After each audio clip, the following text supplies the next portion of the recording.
The Three Questions, based on a story by Leo Tolstoy, written and illustrated by John J. Muth. There once was a boy named Nikolai who sometimes felt uncertain about the right way to act. I want to be a good person, he told his friends, but I don't always know the best way to do that. Nikolai's friends understood and they wanted to help him. If only I could find the answers to my three questions, Nikolai continued, then I would always know what to do. When is the best time to do things? Who is the most important one? What is the right thing to do? Nikolai's friends considered his first question. Then Sonia the heron spoke. I know the best time to do things. One must plan in advance, she said.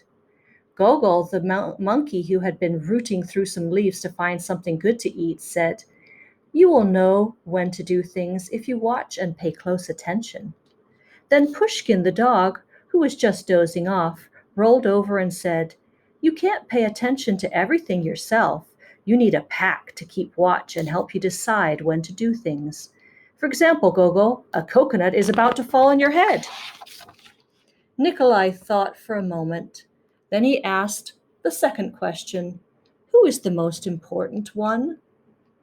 Those who are closest to heaven, said Sonia, circling up into the sky. Those who know how to heal the sick, said Gogol, stroking his bruised noggin. Those who make the rules, growled Pushkin. Nikolai thought about some more. Then he asked the third question, What is the right thing to do? Flying, said Sonia.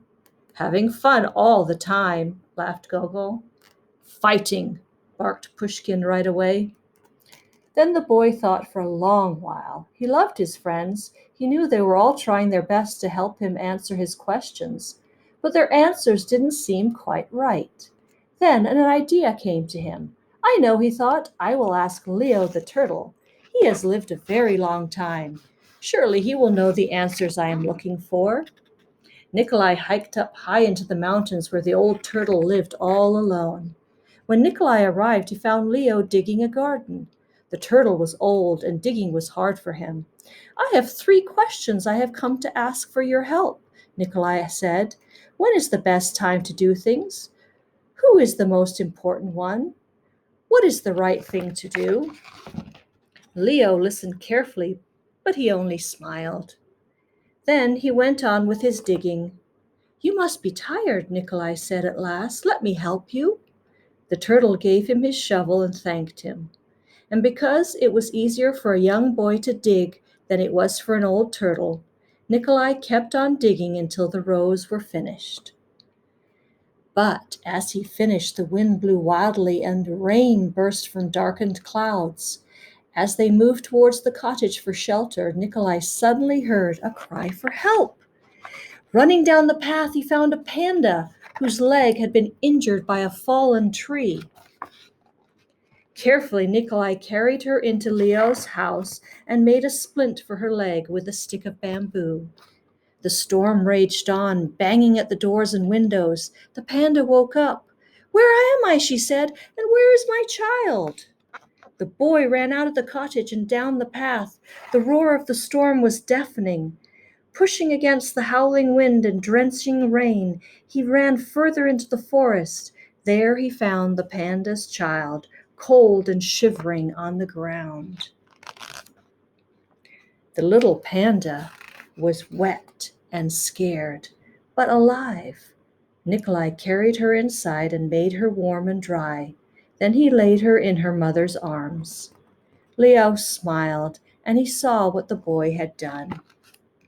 The next morning the sun was warm, birds sang, and all was well with the world. The panda's leg was healing nicely, and she thanked Nikolai for saving her and her baby from the storm.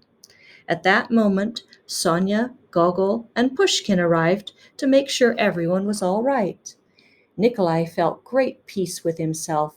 He had wonderful friends, and he had saved the panda and her child, but he also felt disappointed. He still had not found the answers to his 3 questions, so he asked Leo one more time. The old turtle looked at the boy. But your questions have been answered, he said. They have? Asked the boy. Yesterday, if you had not stayed to help me dig my garden, you wouldn't have heard the panda's cries for help in the storm. Therefore, the most important time was the time you spent digging in my garden. The most important one at that moment was me, and the most important thing to do was to help me with my garden. Later, when you found the injured panda, the most important time was the time you spent mending her leg and saving her child. The most important ones were the panda and her baby, and the most important thing to do was to take care of them and make them safe. Remember that there is only one important time, and that time is now. The most important one is always the one you are with, and the most important thing to do good for the one who is standing at your side. For these, my dear boy, are the answers to what is most important in the world. This is why we are here.